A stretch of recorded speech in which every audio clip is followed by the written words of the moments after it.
My true story from Alaba. My daughter-in-law moved her parents in and told me, "You can sleep in the shed." I did. For one night. Then I froze the mortgage account.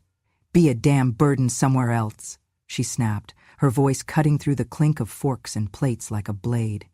My daughter-in-law stood across the table, arms folded, face flushed with irritation. "We don't have room for your broken bones and your damn memories here." I kept chewing. My son didn't even flinch at her outburst. He was sprawled on the couch, one leg draped over the other, eyes still glued to his phone. "Why didn't he just marry someone his own age?" he said, half laughing. "Now we got two old fools to take care of." The children were silent.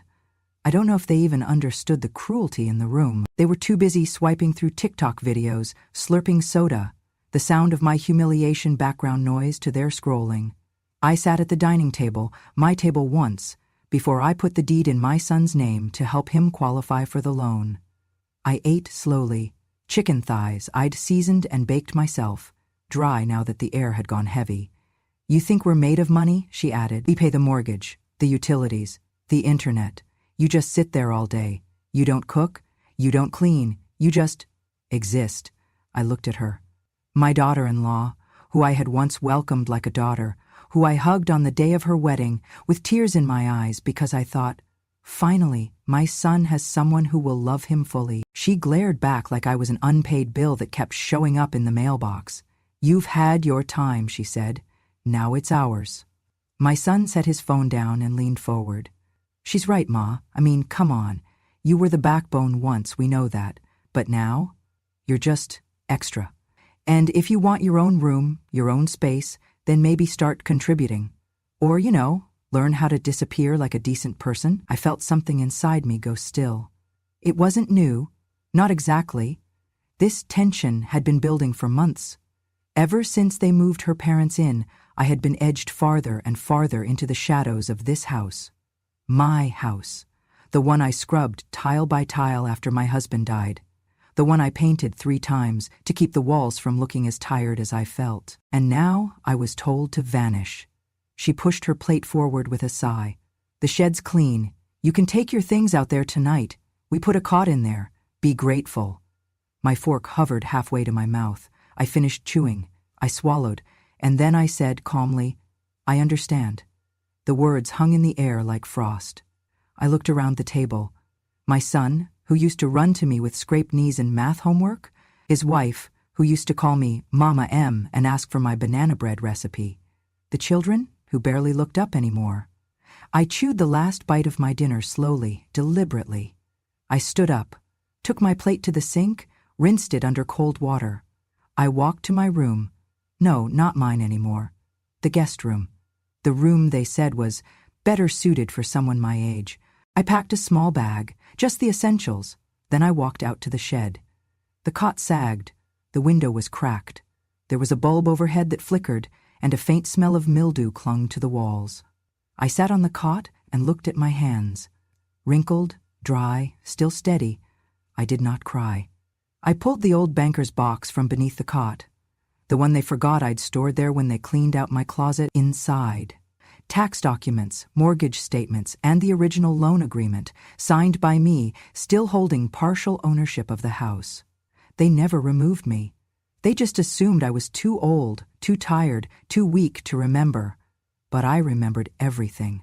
I stayed up most of the night, reading by the flickering light, making a list in a small notebook I kept tucked in my cardigan, a list of calls to make, rights to assert, documents to retrieve. By sunrise, I had a plan.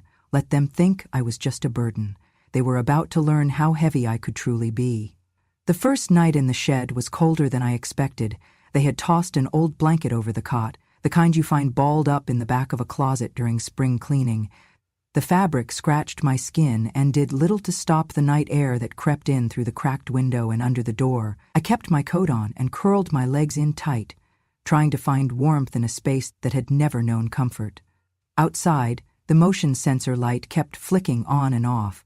Startled by wind or squirrels, each time it lit up the shed through the slats, I saw the outline of my former home, the kitchen where I used to make cornbread, the back porch where Robert and I once slow danced under string lights, the living room, where my grandchildren used to fall asleep on my lap during movies. Now I was here, a visitor to my own history. The air smelled like old oil and forgotten tools. I did not cry, but I did not sleep either. I watched the shadows shift until morning. When I opened the door at sunrise, the world was already moving without me. My son pulled out of the driveway without so much as a glance in my direction. My daughter-in-law came outside to check on her father's new recliner delivery, walked right past me as if I were a mailbox. The grandkids rode their scooters through the yard, nearly clipping the edge of the shed, too busy laughing to notice me standing there like an uninvited ghost. I sat by the garage for a while that morning, pretending to enjoy the sun. The garage didn't have a working door anymore, just a tarp, and they had filled most of it with storage bins. No one asked why I was there. That afternoon I swept the patio. No one asked me to. I wiped down the outdoor grill. I watered the potted plants, some of which I planted myself years ago. Still, no one said a word. I spent most of that week drifting between the garage, the back steps, and the shed. I wasn't allowed back in the main house unless I needed the bathroom. Even then, I heard the whispers behind the doors. She needs to learn boundaries. She's being dramatic. Maybe we should just get her a tiny home and put it in the back lot, as if I were a stray dog. That's when I started to remember. Not out of spite, but clarity. I remembered the day I co-signed the mortgage. My son was young, scared, and underpaid. The bank said he needed a guarantor. I was still working part-time then. Robert had just passed, and the house felt too quiet, so I said yes. I signed my name beside his, and I never took it off. They must have forgotten that part, or assumed I had. But I had not. One night in the shed, I dug through a box beneath the cot. Old envelopes, tax forms, yellowing folders, and there it was, the original mortgage agreement. My name, clear as day, beside his, joint owner, not co-signer, not temporary owner. I turned the page and saw the deed. An addendum signed but never filed. One they had meant to submit to remove me from the title. Never notarized, never finished. They got lazy. They thought I was finished. That night, with the wind rattling the window pane, I opened my old phone. The screen was cracked, and the battery barely held charge, but it could still connect to the internet. I searched, Alabama Property Law Joint Mortgage. Then, how to freeze mortgage account as co-owner. Then, rights of aging homeowners with title stake. I spent hours scrolling, reading, learning. Not for revenge, but for preparation, because I was not going to rot in that shed while they enjoyed the home I built. The home they were still legally sharing with me. They called me a burden, but I still had weight, and now I was going to use it. The next morning I called Sarah. She was the daughter of Robert's old attorney, and I had met her once years ago, back when Robert and I updated our wills after his second heart scare. Back then she was young, fresh out of law school, nervous in a way that made me like her. I remembered her name because she'd written me a thank you card after that meeting. I wasn't sure she'd remember me, but she did. "Mrs. Smith," she said after a pause. "Of course I remember. How can I help?" I told her I had a few questions, nothing urgent, just curiosity. Within the hour, I had emailed her scanned copies of the mortgage agreement, the unsigned deed revision, and a list of dates and conversations I had jotted down in the shed. I didn't mention the insult or the cold nights. I didn't need to. I just told her I wanted to know what my rights were, legally, not emotionally. She called back the next day. "You're not just a co-signer," she said gently. "You're a joint owner. And based on what you sent me, it appears they never removed you from title." I nodded, even though she couldn't see me. "You have every right," she continued, "to request a temporary injunction if you believe your rights are being violated." That word sat heavy in my chest. Rights. It had been a long time since someone reminded me I had any. After we hung up, I opened the small wooden box I kept tucked in the bottom of my suitcase. Inside were a few old photos, Robert's wristwatch, and a folded napkin from the diner where my son had asked me for help all those years ago. He was 29, broke, and terrified of losing the house before it was even his. His hands trembled as he sipped his coffee. "I don't have anyone else, Ma," he'd said. "You're the only one I trust." I remembered the pride in his eyes when I said yes. when I walked into that bank and signed my name next to his. I remembered how he hugged me afterward and whispered, "I'll never forget this." But he had. They both had. They looked at me now and saw a leftover. But I was not a remnant. I was an investor, a stakeholder, a woman who still had a name on the deed. Sarah sent over a basic draft of the injunction. I read it 3 times before signing. It was simple, really, just a request to prevent unilateral decisions about the property without my consent. A pause, a freeze, a way to remind them that this home still carried my fingerprints. Once the papers were ready, Sarah filed them on my behalf. The bank would be notified, so would the mortgage company, and eventually, so would my son and his wife. I didn't tell them right away. I wanted them to feel the weight the same way I had, in silence, in the middle of a day they thought was theirs to control. That week, I stayed quiet. I still slept in the shed. I still swept the patio, but every step I took with the knowledge that I wasn't just an old woman squatting behind someone else's life. I was the co-owner of everything they took for granted, and now the law remembered what they chose to forget. The shed was quiet that night. Too quiet for sleep. I sat at the small folding table they had tossed in with the cot, its legs uneven on the wooden floor, creaking each time I shifted my weight. The laptop rested in front of me, an old hand-me-down model that took 10 minutes to boot and hummed like a microwave, but it worked. I logged into the mortgage account. Still joint access, still my name on the welcome screen next to my son's. I clicked through each tab slowly, methodically. Account summary, payment history, property documents. I reread the instructions Sarah had sent, checked the timestamp on the injunction approval, then hovered my cursor over the account action drop-down. Request freeze due to ownership dispute, it said. My finger trembled, not from fear, but from the weight of what came next. I thought of Robert's voice in my ear. No one gets to erase you unless you hand them the pen. I clicked. The screen froze for a second, then blinked. A message popped up. Your request has been submitted. Processing time, 12:20, 24 hours. I leaned back and exhaled. The room was lit only by the pale glow of the screen. Shadows danced across the shed walls, making everything feel a little larger than it was. I shut the laptop and listened to the night. My body ached from the cot, from the cold, from the months of swallowing every insult they flung like breadcrumbs. But my name was still on the loan, and now the bank knew it too. I didn't sleep much, but I didn't need to. I sat by the window with my notebook, watching the night roll over the hills, waiting for the sun to rise, like I used to wait for bread to rise in the oven, quiet, patient, certain. By morning, the house was humming. I walked toward the back porch with my mug of black coffee, steam rising in the golden light. I saw my daughter-in-law pacing by the kitchen window, phone pressed to her ear, her voice sharp even through the glass. "What do you mean, frozen? We didn't authorize anything. This must be a mistake. My husband's the one who pays." My son appeared behind her, hair disheveled, voice tight. "Call the bank again. Tell them it's urgent. This is our mortgage. We make the payments."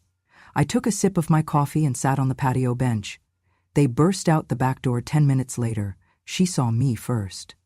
"You," she hissed, pointing. "Did you do something? Because they're saying the account is locked. They won't let us transfer funds." I didn't answer. She stepped closer. "Why would you do this? Do you want us to lose the house? Are you trying to ruin us?" My son rubbed his forehead. "Ma, talk to me. Did you file something?" I set my mug down gently. "I froze the mortgage account," I said, "because I still exist." Silence fell like a dropped plate. "You don't get to make decisions like that," she shouted. "You live in a shed." I looked at her. "I also live on the deed." My son opened his mouth, but nothing came out. "You forgot," I continued, "that I built this house with your father. You forgot that I signed the same line you did. You forgot that just because I stopped speaking doesn't mean I stopped mattering."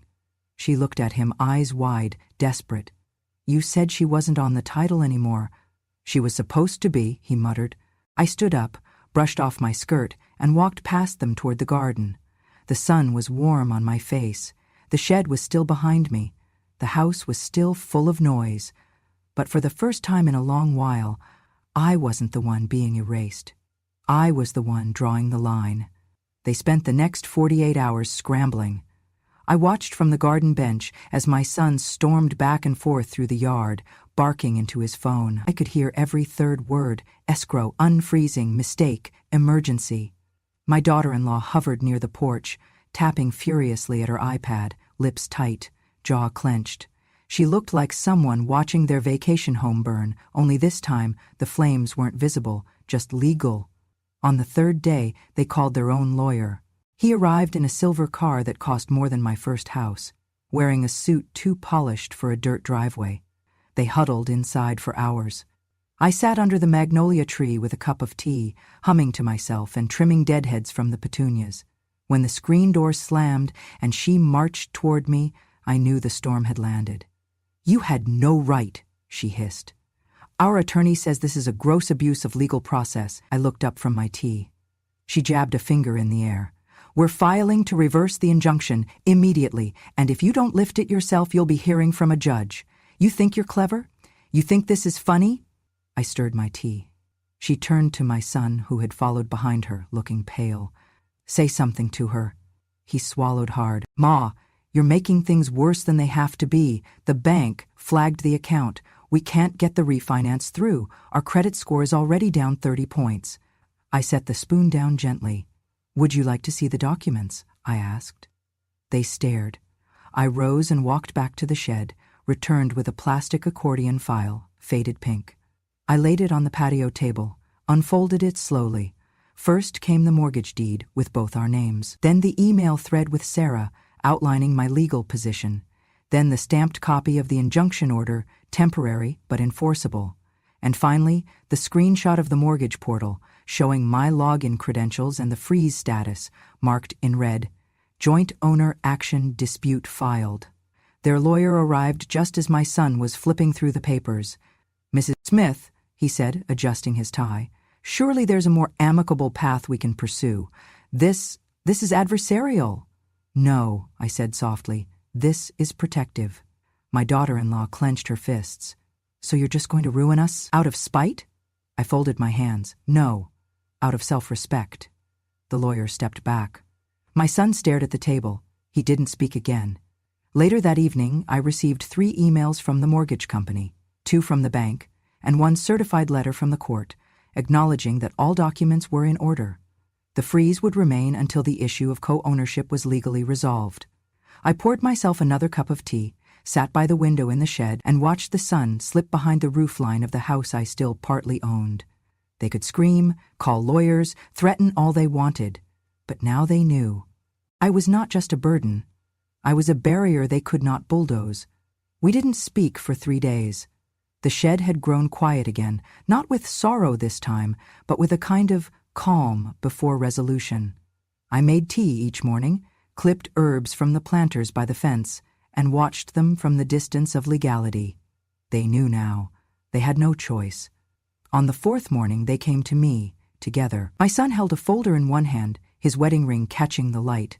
My daughter-in-law stood behind him, face tight, lips thinned into a line that barely resembled a smile. "We want to talk," he said. I nodded, I figured. They sat at the patio table, while I remained standing, the distance between us a silent reminder of everything they had said and everything I had endured. "We're willing," he began, "to come to terms. A compromise." I said nothing. "If you remove the freeze," she added, "we'll formalize a living arrangement for you. You can have the shed permanently. We'll renovate it, make it livable." I sipped my tea. "No," I said softly. Their faces stiffened. "I'm not a dog in a kennel," I continued. "I won't sign anything that gives you the right to cage me at your convenience." My son looked confused. "Then what do you want?" I laid the papers down on the table. "Mother's first right," I said. "It's a legal amendment to the mortgage agreement, the property deed, and any refinancing going forward." My daughter-in-law scoffed. "What does that even mean?"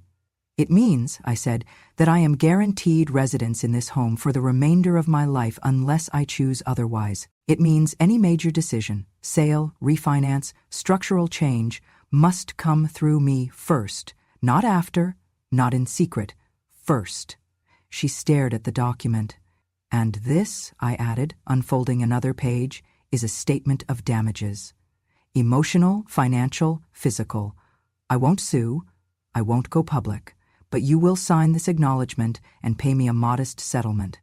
In cash. My son paled. You're blackmailing us. No, I said. I'm balancing the scales. They were silent for a long time. The risk to them was clear. Their credit was bleeding. Their options were limited, and if this dragged out, I would win, not just in court, but in the eyes of every neighbor, every coworker, every curious cousin who would wonder why the bank seized their perfect home. She signed first. Angrily, sloppily, he followed, slower, more pained. I waited until every line was initialed. Then I signed my name. Strong, clear. Sarah emailed me 5 minutes later. You did it, she wrote. I folded the papers, placed them in my file box, and walked back to the shed. Only, it was no longer a shed. Over the past week, while they were busy unraveling, I had begun to fix it. A neighbor installed insulation, another helped me string fairy lights around the ceiling beams. A retired carpenter added a proper lock, a fresh coat of blue paint, and a bookshelf by the window. Sarah asked if I were Hope yet. And I am, I replied. I remember asking, am I really going to be fairy girl again? Put carpet on the window. It had heat now. A reading lamp. A soft chair. My tea set. It was mine. As I sat in the doorway, the signed documents tucked beneath my hand, I felt something lift. Not triumph, but dignity. They had tried to make me invisible. Now, by law, I could no longer be ignored. They thought they were punishing me when they sent me to the shed. They never imagined I would turn it into a sanctuary and sign their surrender at the garden table. The shed, now painted sky blue with white trim, overlooked the small pond at the edge of the property, my favorite view. It caught the sunrise just right and made the steam from my morning tea look like a blessing. It no longer smelled like oil and mildew. It smelled like lavender and lemon balm. I had planted a row of herbs along the path and installed a rocking chair by the door. The fairy lights twinkled at night like my own little constellation, and the inside was lined with books, blankets, and peace. Every Saturday morning, I hosted what we called Shed Circle. Just 3 or 4 women at first, widows, retirees, one nurse on leave. We talked about our aches, our grandchildren, our memories. I told them about the mortgage, about the night I froze the account, about the day they called me a burden. By the 3rd month, there were 12 of us. One of the local papers caught wind of the story, an anonymous tip. Widow wins quiet war with her mortgage. It wasn't sensational, it was surgical. They never mentioned my son's name or my daughter-in-law's, but everyone in town could guess. People began to treat me differently. Neighbors who used to wave politely now lingered longer at the fence. A woman from church brought me fresh preserves just because. The mailman called me Miss Firstright with a smile. The shift wasn't loud, it was warm. Then came the first dinner invitation. Not from a friend, from the house. My grandson, bless him, walked down to the shed one afternoon with a folded note in his pocket. "Grandma," he said, "they're having a family dinner. Mom says you should come." I took the note and thanked him. It was handwritten, probably my son's doing, just a simple invite. "You're welcome to join us at 6. I wore a green cardigan and brought my own rolls. I walked into the house at 5:58. No one rushed to greet me, but no one stopped me either. The table was set for 6. I took my seat without asking. No one dared to place me at the fold-out table with the kids. The meal was awkward. My daughter-in-law commented on the weather. My son asked if the heater in the shed was holding up. I nodded, said little. But when the meal ended and everyone began clearing plates, I stood up and said, "I'd like to invite you all to dinner." They froze. "My treat," I added. "You can bring your parents too. I believe family should be hosted with dignity." No one spoke. They just nodded. And that was enough. The next night I cooked in my little shed kitchen. Rosemary chicken, roasted carrots, sweet potato casserole. I served it under the string lights, with cloth napkins and real china. They sat quietly, awkward at first, but slowly something softened. The wind that night was gentle, the food was warm. And the burden? It was finally theirs to carry, for once. And I just rocked in my chair, a quiet smile on my lips, while the world caught up to what I had always known. Respect doesn't shout, it waits. The day I signed my new will, it was raining, the soft kind that taps gently on the roof like an old friend checking in. I stood at the threshold of the shed, watching the garden soak in the water. The marigolds dropped slightly, but I knew they'd be standing proud again by morning. In my hand was the folder from my attorney, still warm from the printer. Inside was the culmination of months of quiet decisions. The will named no heirs in the traditional sense. My son and daughter-in-law were not mentioned. Not out of anger, but clarity. What they had taken from me was never meant to be restored. What I reclaimed, I intended to give forward. The settlement they'd been forced to pay, combined with the remainder of my mortgage claim and some savings I'd never touched, now formed the core of something new, the Eloise Smith Foundation. Not flashy, not enormous, but powerful in its intent. To turn forgotten corners, sheds, porches, unused guest rooms, into sanctuaries for elders like me, people discarded by their families, people erased by bureaucracy, people who still had lives to live, lessons to teach, and dignity to preserve. And this very shed, this once damp, oil-smelling outbuilding, would be the pilot site. I'd already begun remodeling. What started with insulation and fairy lights had become a true transformation. Local volunteers pitched in. Some of the same neighbors who had once walked past my exile in silence now came with tool belts and tile samples. We turned the shed into something worthy. The inside glowed with honey-colored wood. Books lined the walls. A kettle sat on a dedicated shelf. A small desk faced the pond, and there were two comfortable chairs that faced one another, ready for conversation. The window was now double-paned. A mural covered one outer wall, a tree whose roots turned into hands. We named it the Root Room, a place where no one's age determined their worth, a space for stories, healing, and beginning again. After I filed the foundation papers, I returned home and poured myself a cup of mint tea. I stood in front of the old mirror, the one that used to hang in the hallway of the big house, before she said it clashed with her modern aesthetic. I rescued it the day they packed my things in boxes and left them outside the door. It had a small crack in the corner, but it still held the truth. I looked at my reflection, face lined, hair soft gray, eyes steady, and I said as softly as breath, "They thought I could sleep in a shed." I turned that shed into my throne. I didn't smile. I didn't need to. The words weren't boastful. They were a reminder. To myself, to any woman who's ever been pushed aside, to anyone listening now, you are allowed to take the thing they gave you to break your spirit and turn it into the thing that sets you free. You are allowed to rise from insult without a single scream. That fall, a young woman named Cassie moved into the neighborhood. She was caring for her mother, a stroke survivor, and was overwhelmed with the weight of everything: job, bills, caregiving. Someone from the garden circle sent her my way. Cassie and I met for tea. She cried in the root room. I listened. Then I gave her the foundation's first grant check. "Fix your plumbing," I told her. "Then come back and plant tomatoes with me in the spring." She did. The tomatoes grew thick and sweet. People started visiting the shed not just to sit, but to write, to read, to breathe. I hosted quiet hours, wrote newsletters, answered emails from strangers across the country. Some asked how I found the strength, and I told them the truth.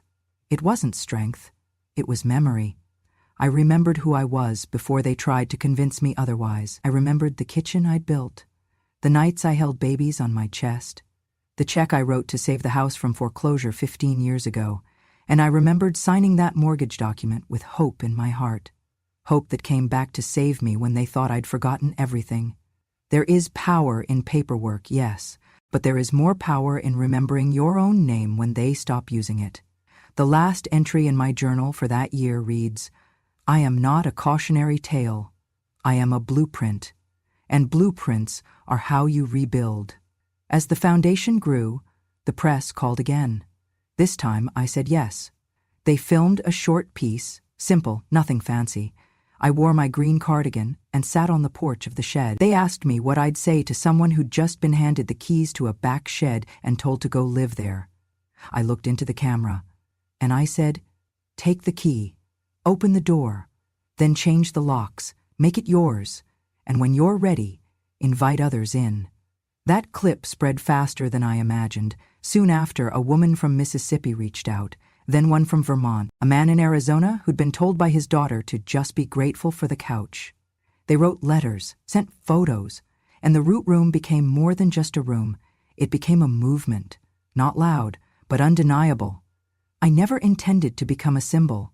Symbols are carved from tragedy or myth, and I was simply a woman who once said yes when I should have said not yet.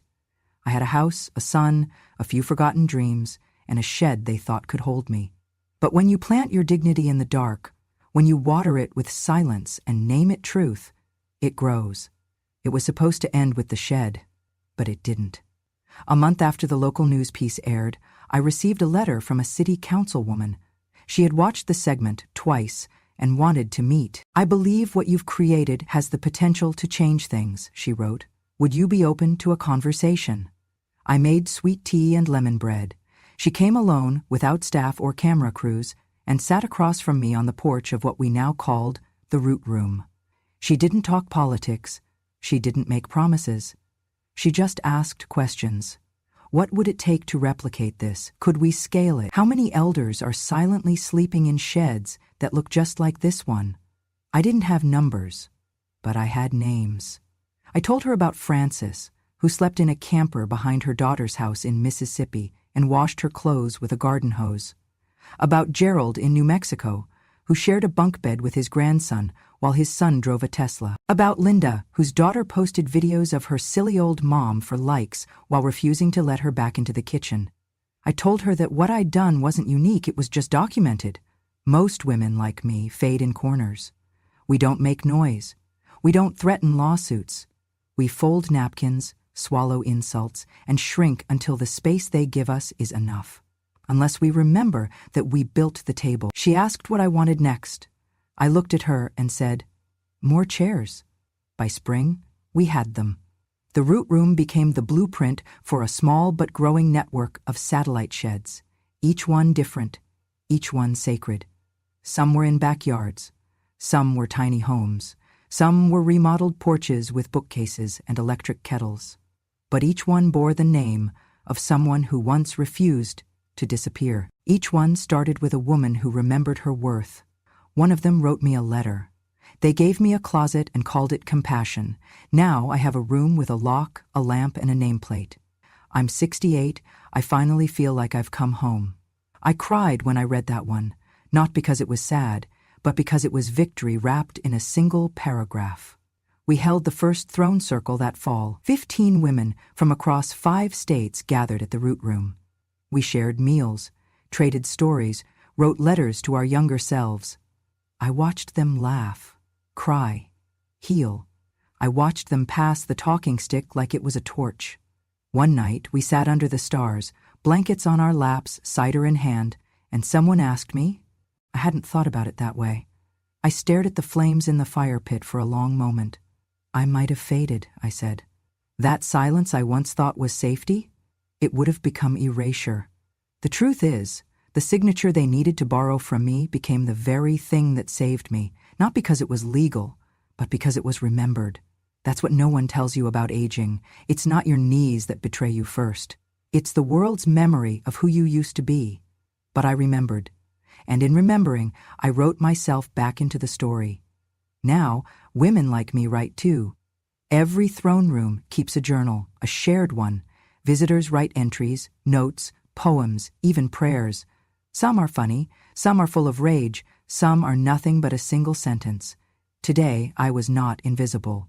We scan them, archive them.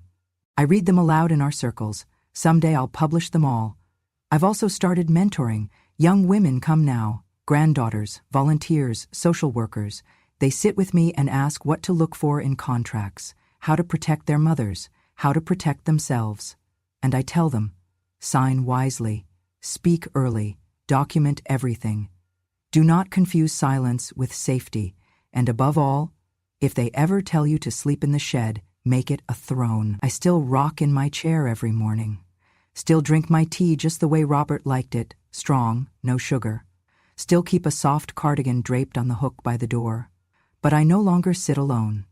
Every day, someone comes. With a story, a question, a truth they've waited too long to speak. I listen, because I know what it means to be heard after the world has spent years talking over you. So if you're hearing this, if your hands are tired, your name has been spoken too rarely, and your value has been measured by how much you clean instead of how much you remember, take heart, take breath, take space. You are allowed to stay, to sign, to speak. And if they ever give you a shed, build roots. If they mock your past, plant seeds. If they call you a burden, let them feel your weight. And when you rise, and you will, bring others with you. Because dignity grows best when shared. Because you're not just a woman with a story. You're the blueprint. You're the throne. And the world, it's finally watching. Now make them listen. And so if you've made it this far, if something in this story reminded you of a mother, a grandmother, or a version of yourself you thought had disappeared, then I hope you know this. It is never too late to reclaim what they buried. It is never too late to stand, even if you're trembling. And it is never too late to turn a shed into something sacred. If you want to hear more stories like mine, real, quiet, powerful, then subscribe to Grandma True Stories. Because the world may forget what you've done, but when a grandma speaks, she rebuilds the silence into something you'll never forget.